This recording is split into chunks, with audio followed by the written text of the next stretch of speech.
Nous devons être forts et résister résolument à ces ténèbres qui nous environnent, à cette atmosphère ambiante. Sans nul doute, Satan cherche à obscurcir nos pensées et notre volonté par une sorte de puissance incompréhensible pour que notre marche avec Dieu soit non pas très difficile, mais qu'elle devienne au contraire facile en vivant selon la chair.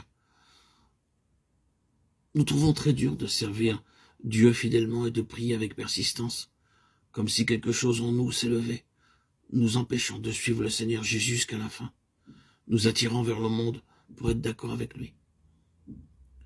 Cette atmosphère qui nous environne exerce sur nous sa pression pour que nous délaissions Dieu et la prière persévérante. Elle tente d'insensibiliser notre perception spirituelle, nous empêchant de voir les réalités célestes ou la glorieuse présence du Seigneur. C'est ainsi que nous négligerons facilement la communion avec Dieu et nous nous sentirons à peine capables de nous maintenir en sa présence.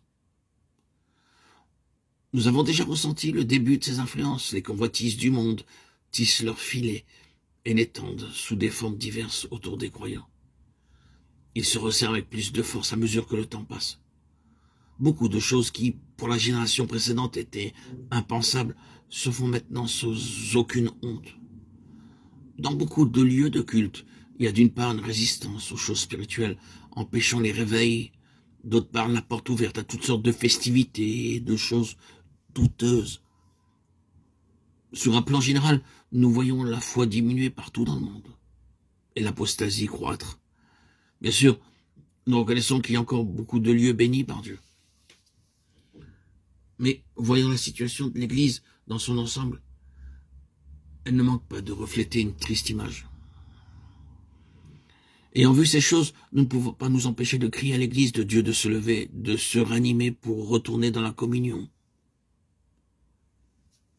avec Dieu et de plaire au Seigneur durant le temps qui reste encore. Soyons donc prêts à nous tenir devant le tribunal de Christ pour présenter notre situation. Je ne sais pas comment vous ressentez la situation, mais en ce qui me concerne, je perçois chaque jour davantage que le monde entier est contre nous. Nous ne pouvons avoir que deux attitudes. La première, c'est de persévérer, et l'autre, de nous relâcher. Le monde nous souhaiterait la bienvenue s'il nous voyait revenir, et Satan serait heureux de nous voir rétrograder. Mais le Seigneur nous ordonne de traverser vers l'autre rive de Bethsaïda. Si nous ne sommes pas fidèles, maintenant nous ne le serons jamais.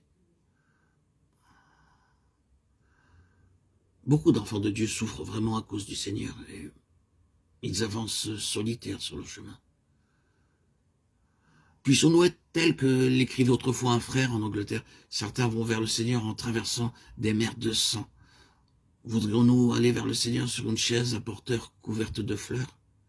Moïse disait aux fils de Gad et aux fils de Réhouven, vos frères iront-ils à la guerre? Et vous resterez-vous ici? Livre des Nombres 32:6. Frères et sœurs en Christ, bien-aimés, chers auditeurs, chères auditrices, mes chers amis, mes bien-aimés, pouvons-nous rester assis, immobiles, tandis que d'autres souffrent fidèlement?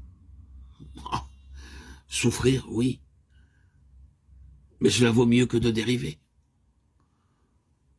Chacun de nous doit servir fidèlement le Seigneur et avancer sur le chemin qu'il nous a ordonné de suivre, jusqu'à ce que l'autre bord soit atteint.